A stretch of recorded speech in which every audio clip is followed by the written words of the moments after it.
Antes de que las naciones temblaran ante el rugido de Babilonia, antes de que los ejércitos de Nabucodonosor marcharan como una tormenta devastadora sobre la tierra, había un hombre que se atrevió a hacer la pregunta que ningún mortal debería formular. ¿Por qué permite Dios que la injusticia prevalezca? En las colinas de Judá, cuando el reino se desmoronaba bajo el peso de su propia corrupción, un profeta llamado Habacuc caminaba entre las sombras del atardecer. Sus ojos, marcados por las lágrimas de quien ha visto demasiado, contemplaban una nación que había olvidado a su Creador. Era el año 605 a.C., y el mundo estaba a punto de cambiar para siempre. Los mercaderes mentían en el mercado de Jerusalén, sus balanzas trucadas brillando bajo el sol implacable, mientras robaban a viudas y huérfanos. Los jueces vendían sus sentencias al mejor postor en los atrios del templo, transformando la casa de oración en un mercado de corrupción. Los sacerdotes profanaban el altar sagrado con rituales paganos, quemando incienso a Baal, mientras el humo negro se alzaba como una afrenta al cielo. «¿Hasta cuándo, oh Señor?», murmuró Habacuc, alzando sus manos temblorosas hacia el cielo que parecía de bronce fundido. El viento nocturno llevaba consigo el eco de lamentos de viudas despojadas de sus tierras, niños vendidos como esclavos para pagar deudas inventadas, y ancianos abandonados a morir en las calles, mientras los poderosos se enriquecían con su miseria. El profeta había caminado por las calles de Jerusalén durante años, siendo testigo silencioso de atrocidades que desafiaban toda comprensión.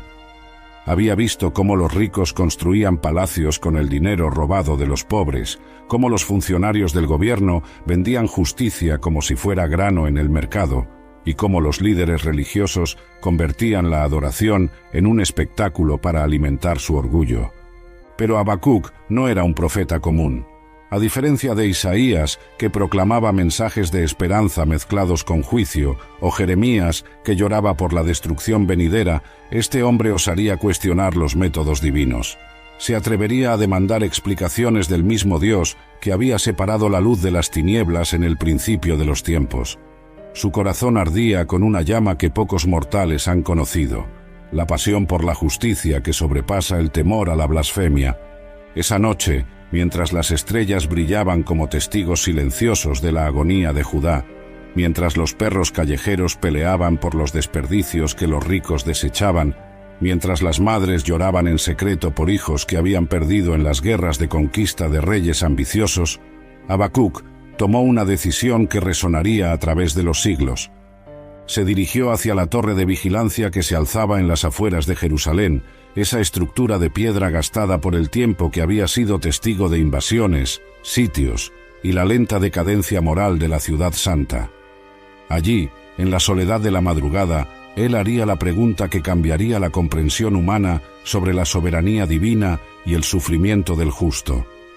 Sus sandalias resonaban contra las piedras del sendero mientras ascendía la colina, cada paso marcando el ritmo de un corazón que latía con la desesperación de quien ha perdido toda explicación racional para el sufrimiento que lo rodeaba.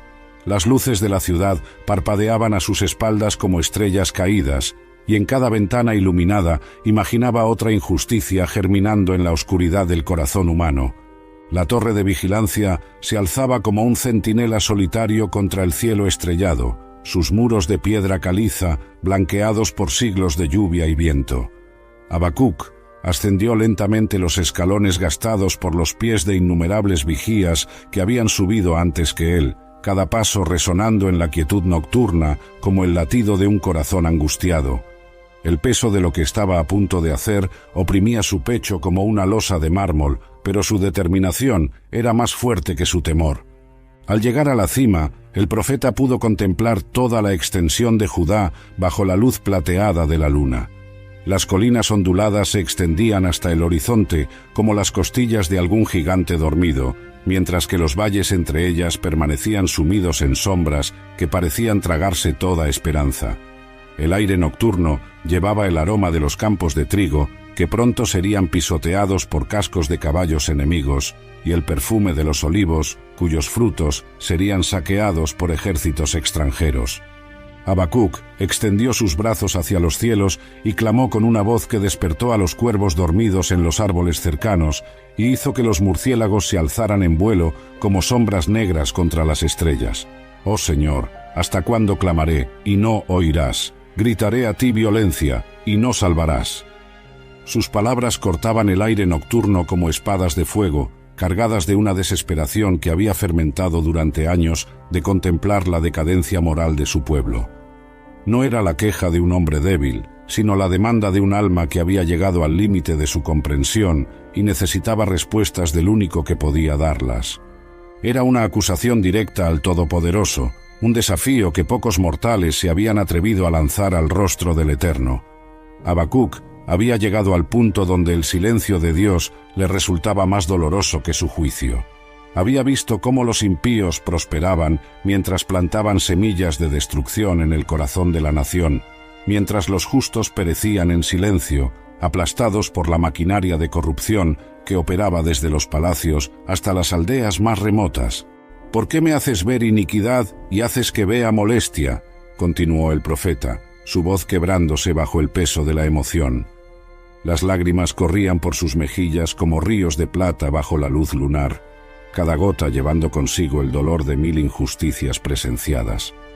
Destrucción y violencia están delante de mí, pleito y contienda se levantan, por lo cual la ley es debilitada y el juicio no sale según la verdad.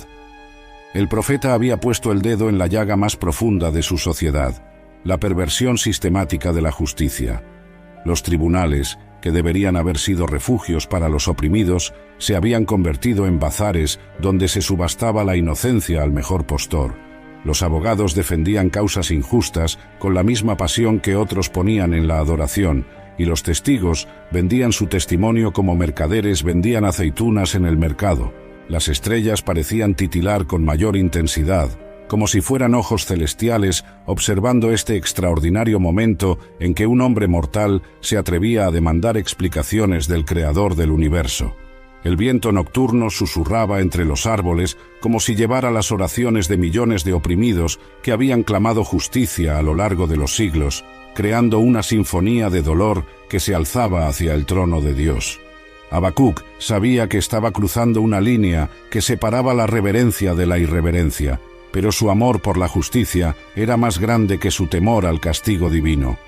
En su corazón ardía la certeza de que un Dios verdaderamente justo tendría que responder a estas preguntas, tendría que explicar por qué permitía que el mal triunfara tan completamente sobre el bien en su propia creación. El silencio que siguió a su clamor era ensordecedor, más profundo que el vacío entre las estrellas, más completo que la quietud del sepulcro. Habacuc sintió como si el universo entero hubiera contenido la respiración, como si cada átomo de la creación esperara algo que estaba por manifestarse. Las hojas de los árboles dejaron de susurrar, los grillos callaron su canto nocturno e incluso el rumor distante de la ciudad de Jerusalén se desvaneció en una quietud sobrenatural.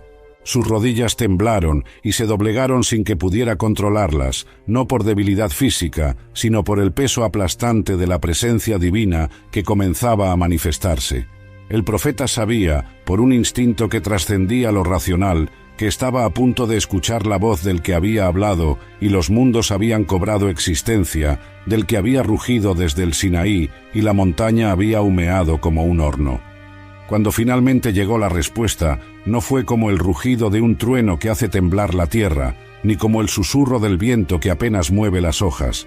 Fue como si cada fibra de su ser vibrara con palabras que no necesitaban oídos para ser comprendidas, como si la voz del Altísimo se hubiera grabado directamente en su alma con letras de fuego eterno. Mira entre las naciones y contempla, asómbrate y maravíllate, porque haré una obra en vuestros días que aun cuando se os contare, no la creeréis. Habacuc alzó su rostro hacia el cielo, y sus ojos reflejaron el brillo de las estrellas como espejos llenos de lágrimas no derramadas. ¿Qué obra podría ser tan extraordinaria, tan fuera de toda comprensión humana, que desafiaría la misma capacidad de creer de quienes la escucharan?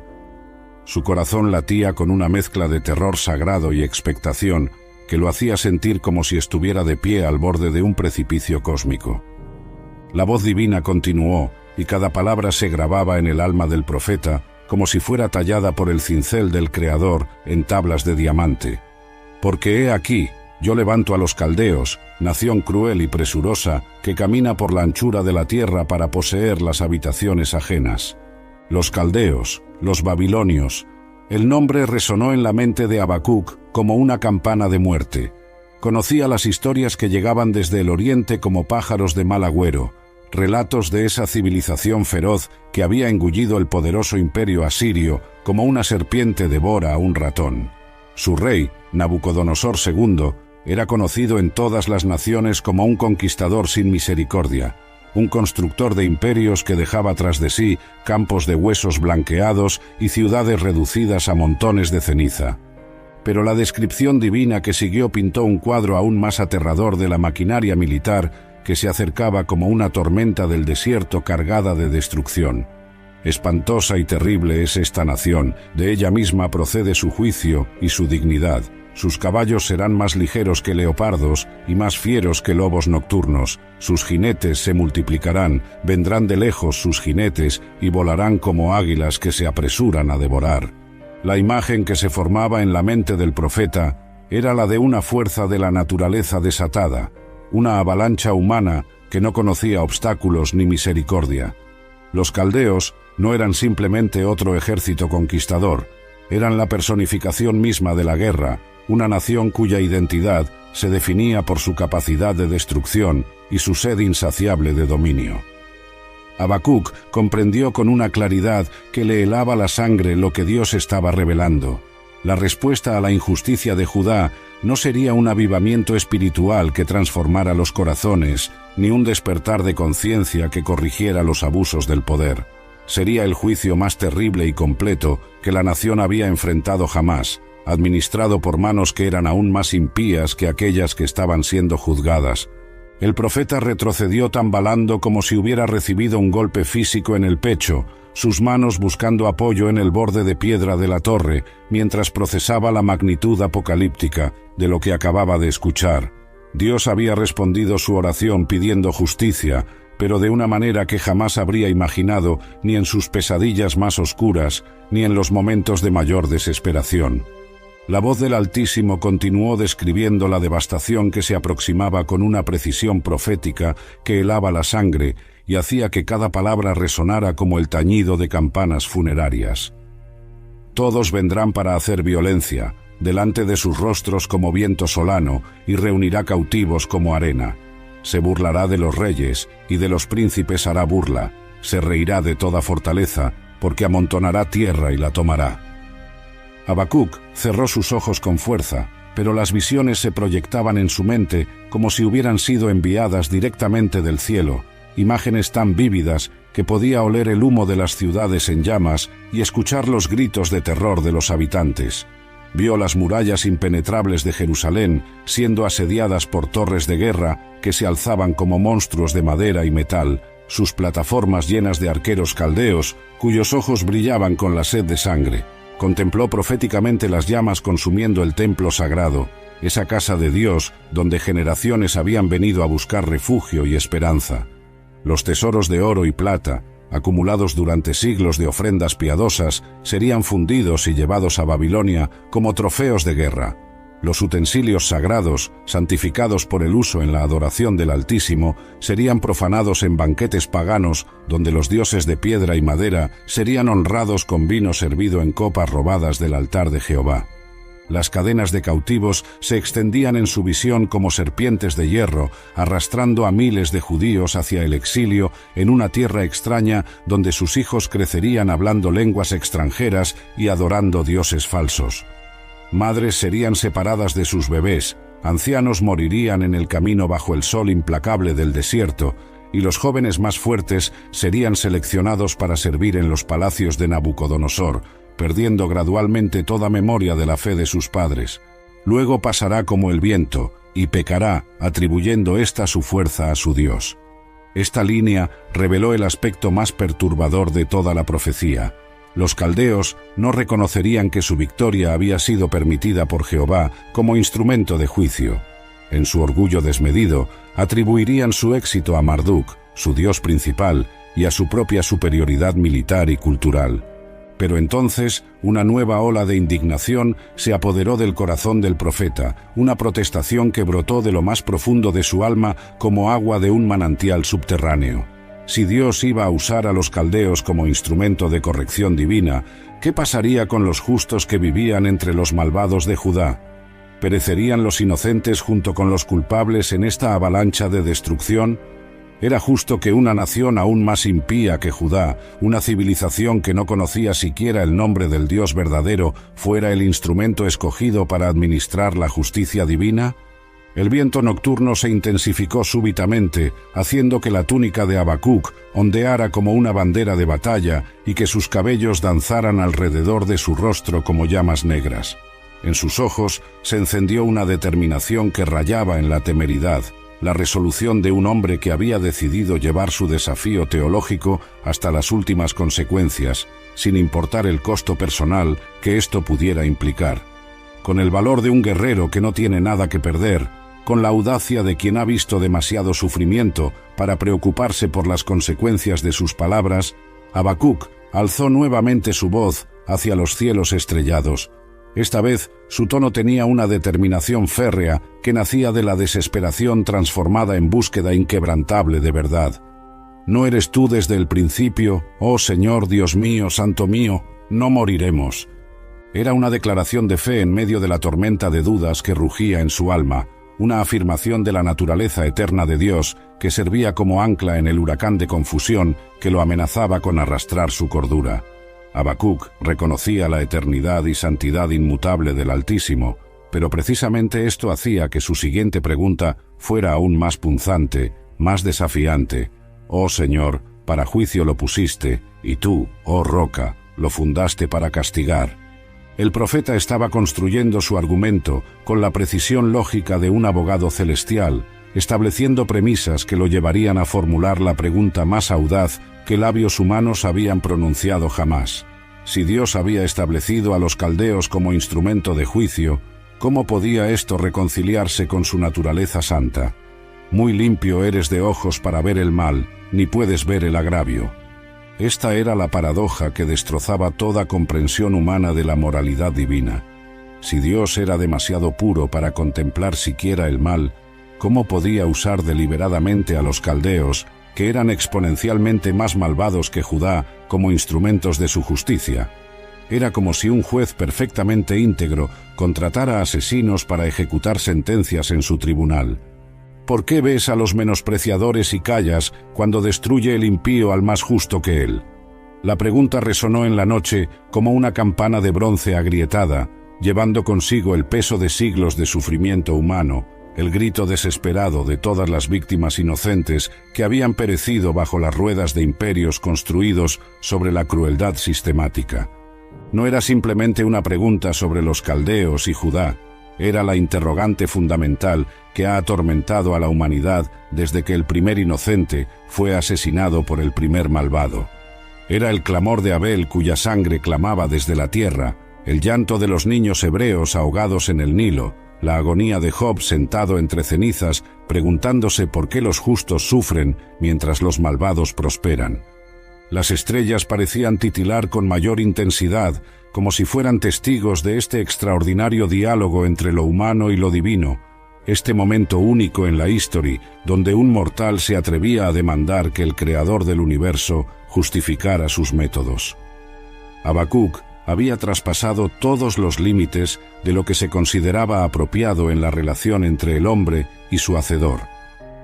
¿Por qué haces a los hombres como los peces del mar, como reptiles que no tienen señor?, continuó el profeta, y su metáfora pintaba vívidamente un universo moral donde no existía orden divino visible, donde los fuertes devoraban a los débiles sin consecuencias, donde la vida humana tenía tan poco valor como la de los peces que se devoran unos a otros en las profundidades del océano. La imagen era devastadoramente precisa. En el mundo que Habacuc observaba, los seres humanos parecían estar abandonados a sus propios instintos depredadores, sin un pastor divino que protegiera a las ovejas de los lobos, sin una justicia trascendente que castigara a los malvados y vindicara a los inocentes. Era una descripción del caos moral absoluto, del abandono divino que transformaba la existencia humana en una lucha darwiniana por la supervivencia donde solo los más crueles prevalecían.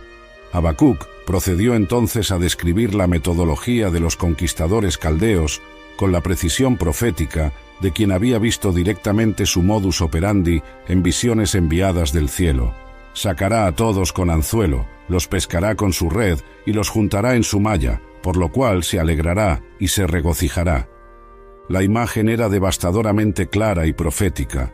Los caldeos eran pescadores de naciones, maestros en el arte de la conquista sistemática, y su red se extendía sobre toda la tierra habitada con una eficiencia que rayaba en lo sobrenatural.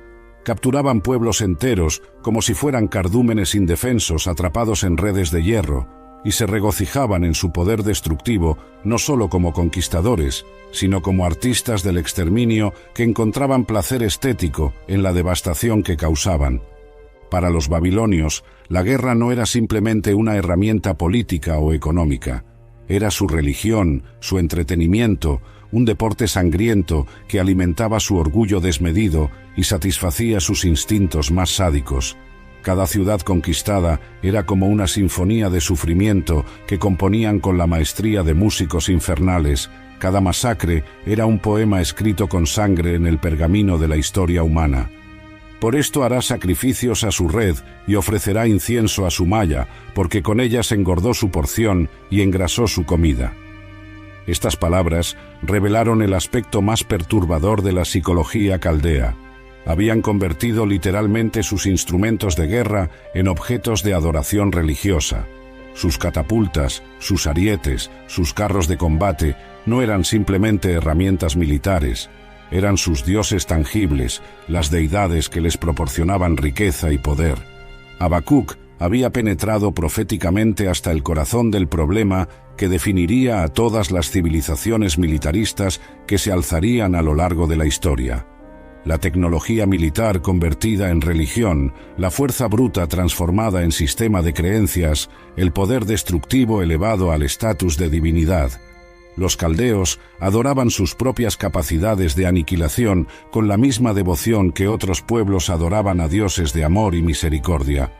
El profeta caminó por el perímetro de la torre, sus pasos descalzos, marcando un ritmo hipnótico contra las piedras frías, mientras contemplaba las implicaciones cósmicas de lo que estaba profetizando. Sus ojos reflejaban la luz de las estrellas como lagos perturbados por vientos subterráneos, y en su mente se formaban imágenes de futuras civilizaciones que seguirían el mismo patrón babilónico. Romanos adorando a Marte, vikingos glorificando la muerte en batalla, imperios modernos convirtiendo sus arsenales nucleares en símbolos de prestigio nacional. Si Dios permitía que los caldeos continuaran su campaña de destrucción indefinidamente, expandiendo su red sobre nación tras nación sin límite temporal, ¿significaba esto que el mal había triunfado permanentemente sobre el bien en su creación? ¿Había el Creador entregado el mundo a fuerzas destructivas que operarían sin restricción divina hasta consumir toda vida y belleza sobre la tierra? ¿Continuarán, por tanto, desenvainando su espada para destruir naciones sin misericordia? La pregunta final de Habacuc cortó el aire nocturno como una espada de doble filo, cargada de toda la angustia acumulada de siglos de sufrimiento humano. Era el grito desesperado de toda la humanidad que ha vivido bajo el peso de la injusticia sistemática, el clamor de todos los pueblos que han visto a sus opresores prosperar mientras ellos perecían. No era solo una pregunta sobre los caldeos y su futuro, era una interrogante sobre la naturaleza misma del gobierno divino del universo, sobre si existían límites morales a lo que Dios permitiría en su creación, sobre si la historia humana tenía algún propósito redentor o era simplemente una sucesión interminable de tragedias sin sentido. Pero esta vez, algo diferente sucedió en el espíritu del profeta. En lugar de esperar una respuesta inmediata como había hecho con su primera pregunta, en lugar de demandar una explicación instantánea de los caminos divinos, Habacuc tomó una decisión que demostraría la maduración profunda de su carácter profético y su comprensión de la naturaleza de la comunicación entre lo humano y lo divino. Se dirigió con pasos deliberados hacia el extremo oriental de la torre, el punto desde donde se podía contemplar el horizonte donde nacía cada nuevo día, y se plantó allí como un centinela de carne y hueso, decidido a esperar hasta que Dios le respondiera sin importar cuánto tiempo requiriera esta espera. Su rostro se endureció con una determinación que provenía no de la impaciencia, sino de una fe madura que había aprendido el valor del tiempo divino. Sobre mi guarda estaré, y sobre la fortaleza me afirmaré, y velaré para ver lo que se me dirá, y qué he de responder tocante a mi queja. Sus palabras resonaron en la noche como una declaración de guerra espiritual, el manifiesto de un hombre que había decidido convertirse en un observador profesional de los caminos de Dios, un vigía espiritual que no abandonaría su puesto hasta recibir claridad divina. La espera se extendió como un río de silencio que fluía lentamente hacia la eternidad, llevando consigo las horas como hojas caídas en su corriente. Habacuc permaneció inmóvil en su puesto de vigilancia, sus ojos fijos en el horizonte oriental, donde las primeras luces del amanecer comenzarían eventualmente a teñir el cielo de colores dorados y carmesí. Su fe había evolucionado. Ya no exigía respuestas inmediatas como un niño impaciente, sino que había aprendido el arte divino de la paciencia activa, la espera que es en sí misma una forma de adoración. Las horas pasaron como siglos comprimidos. Las estrellas rotaron lentamente en su danza celestial, la luna atravesó su arco plateado por el firmamento, y los sonidos nocturnos de la ciudad fueron gradualmente reemplazados por los primeros murmullos del amanecer. Comerciantes madrugadores comenzaron a transitar los caminos hacia los mercados, panaderos encendieron sus hornos llenando el aire con el aroma del pan fresco, y los primeros rayos solares comenzaron a pintar las colinas de Judá con tonos dorados. Durante toda esta vigilia nocturna, Habacuc no se movió de su posición. Sus músculos se entumecieron, su garganta se resecó, sus ojos se fatigaron de escudriñar el horizonte, pero su espíritu se mantuvo alerta como el de un cazador, esperando que su presa aparezca. Había aprendido que las respuestas más profundas de Dios requieren no solo preguntas correctas, sino también la preparación espiritual adecuada para recibirlas. Cuando finalmente llegó la respuesta divina, fue precedida por una manifestación que hizo que toda la creación visible pareciera contener el aliento en anticipación. El viento matutino se detuvo completamente, como si manos invisibles hubieran ordenado a cada brisa que se detuviera. Los pájaros cesaron súbitamente su canto matinal, e incluso el rumor distante de la ciudad de Jerusalén se desvaneció en un silencio sobrenatural que parecía extenderse hasta los confines del mundo conocido. Era como si Dios hubiera puesto una mano gigantesca sobre la boca del universo, creando un vacío acústico perfecto, donde su voz pudiera resonar sin competencia ni distracción. La atmósfera misma se volvió densa, cargada de una electricidad espiritual que hizo que los cabellos de Habacuc se erizaran y que su piel hormigueara como si fuera tocada por rayos de luz invisible. Escribe la visión y declárala en tablas, para que corra el que leyere en ella. La voz del Altísimo resonó no solamente en los oídos físicos de Habacuc, sino en cada célula de su ser, en cada fibra de su alma, como si cada átomo de su cuerpo hubiera sido transformado en un receptor de frecuencias divinas. Esta no sería una respuesta privada destinada únicamente a calmar las dudas personales del profeta, sino un mensaje de importancia cósmica destinado a traspasar las barreras del tiempo y llegar hasta los confines más remotos de la historia humana. El mandato divino llevaba implícita una urgencia que trascendía el momento presente. La palabra corra sugería velocidad, propagación rápida, la necesidad de que este mensaje se extendiera como ondas en un estanque hasta alcanzar a generaciones que aún no habían nacido.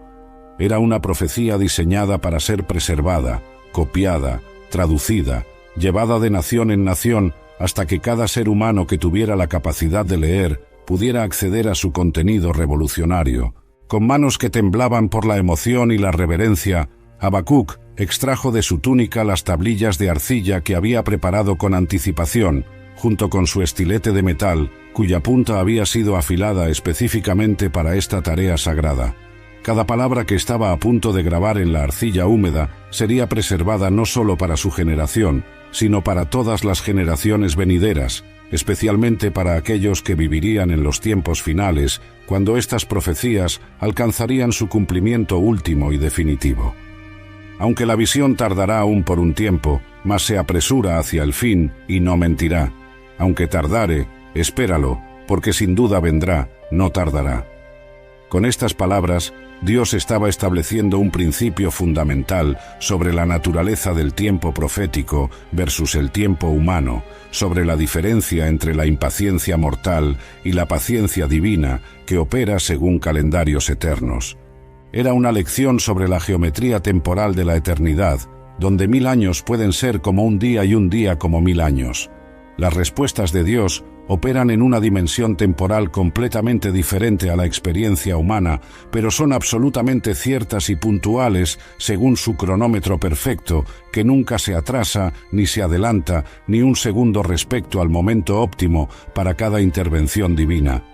El sol había comenzado a asomarse por encima de las colinas orientales de Judá, bañando la torre de vigilancia con rayos de luz dorada que transformaron a Habacuc en una figura casi angelical, mientras escribía febrilmente las palabras que cambiarían para siempre la comprensión teológica de la humanidad. Su sombra se extendía hacia el occidente como una línea oscura que apuntaba hacia Jerusalén, simbolizando proféticamente cómo este mensaje se extendería desde Israel hacia todas las naciones del mundo.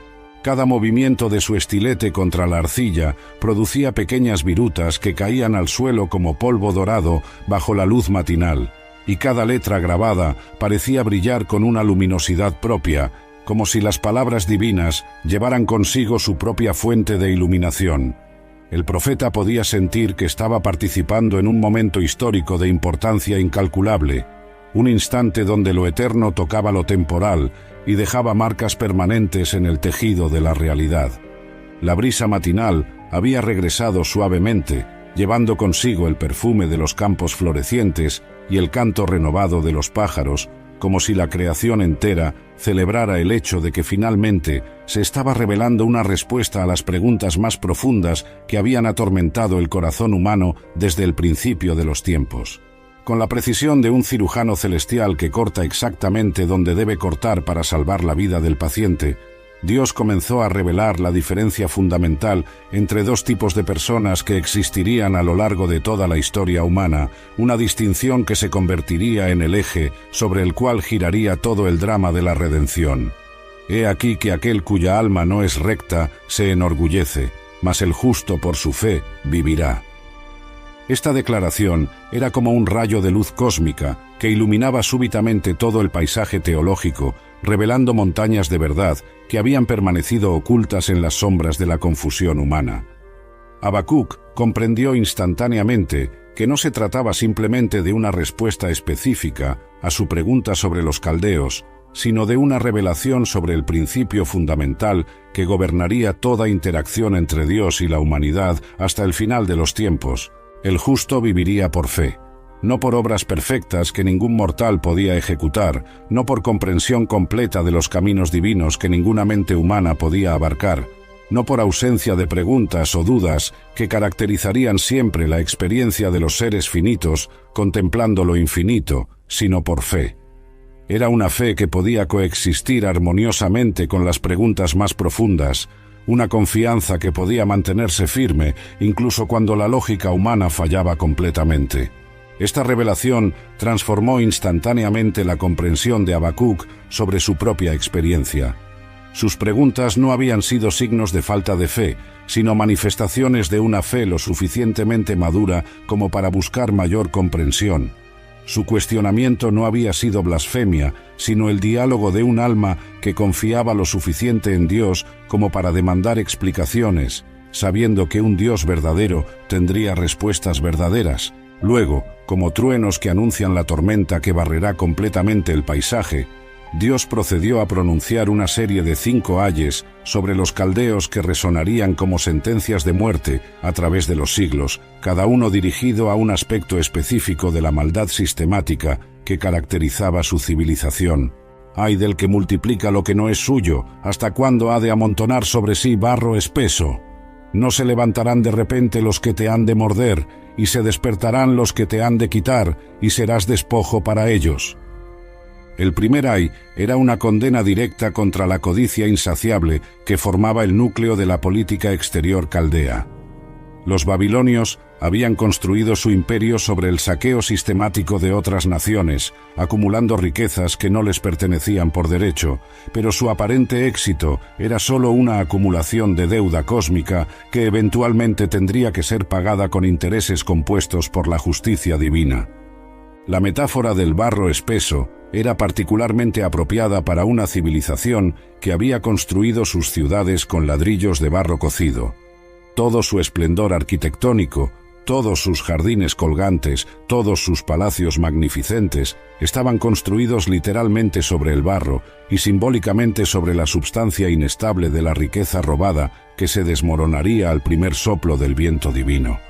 Por cuanto tú has despojado a muchas naciones, todos los otros pueblos te despojarán a causa de las sangres de los hombres y de la violencia de la tierra, de las ciudades y de todos los que en ellas habitan. Esta era la ley cósmica de la retribución en acción. Lo que el hombre siembra, exactamente eso cosecha, multiplicado por la justicia perfecta de Dios, que nunca olvida ninguna injusticia, ni permite que ninguna lágrima inocente quede sin venganza. Los ayes continuaron cayendo como martillazos divinos sobre el yunque de la justicia eterna, cada uno más devastador que el anterior. Ay del que codicia injusta ganancia para su casa, para poner en alto su nido, para escaparse del poder del mal, consultaste vergüenza para tu casa, cortaste muchos pueblos y has pecado contra tu vida. El segundo ay denunciaba la falsa seguridad que los caldeos habían construido sobre cimientos de injusticia. Como águilas que construyen sus nidos en las cimas más altas, creyendo que así estarán a salvo de todos los peligros, los babilonios habían elevado su civilización mediante la opresión de otros pueblos, pero habían edificado su fortaleza sobre arena movediza, que se hundiría bajo el peso de sus propios crímenes. ¡Ay del que edifica la ciudad con sangre y del que funda una villa con iniquidad! Este tercer ay apuntaba directamente al corazón del imperio caldeo, construido literalmente sobre los huesos de millones de inocentes. Cada ladrillo de Babilonia había sido puesto en su lugar con las manos de esclavos, cada palacio había sido financiado con el oro robado de templos saqueados, cada jardín había sido regado con las lágrimas de madres deportadas. Habacuc vio en visión profética las pirámides de cráneos que los reyes de Babilonia erigían como monumentos macabros a su poder, las ciudades enteras reducidas a campos de ceniza para alimentar la maquinaria de guerra caldea, y los ríos literales de sangre que fluían desde los campos de batalla, donde poblaciones completas habían sido exterminadas por el placer sádico de conquistadores que encontraban entretenimiento en el genocidio. ¿No será esto de Jehová de los ejércitos? Los pueblos trabajarán para el fuego, y las gentes se fatigarán en vano, porque la tierra será llena del conocimiento de la gloria de Jehová, como las aguas cubren el mar. Con estas palabras, Dios revelaba la futilidad cósmica fundamental de todos los imperios construidos sobre la injusticia. Todo el trabajo, toda la planificación meticulosa, toda la violencia sistemática empleada para construir Babilonia, eventualmente se desvanecería como humo en el viento, porque estaba construido en oposición directa al propósito ultimate de Dios para su creación. Pero esta declaración contenía también una de las promesas más hermosas y esperanzadoras en toda la revelación divina. Un día, la tierra entera sería llena del conocimiento de la gloria de Jehová, como las aguas cubren el mar. Era una visión del futuro donde la injusticia sería solo un recuerdo, donde cada ser humano conocería la majestad divina, donde la paz y la justicia fluirían como ríos inagotables. Los ayes finales resonaron como toques funerarios para todos los imperios que se alzarían contra el propósito divino. Ay del que da de beber a sus compañeros, que les acercas tu hiel y los embriagas, para mirar su desnudez. Te has llenado de deshonra más que de honra, bebe tú también, y serás descubierto. Ay del que dice al palo, despiértate, y a la piedra muda, levántate, ¿podrá él enseñar? He aquí está cubierto de oro y plata, y no hay espíritu dentro de él. Finalmente, Dios pronunció las palabras que transformarían para siempre la perspectiva de Habacuc sobre el sufrimiento temporal y la justicia eterna. mas Jehová está en su santo templo, calle delante de él toda la tierra. Era un recordatorio Thunderus de la soberanía absoluta de Dios, que permanece inmutable mientras los imperios se alzan y caen como olas en el océano de la historia.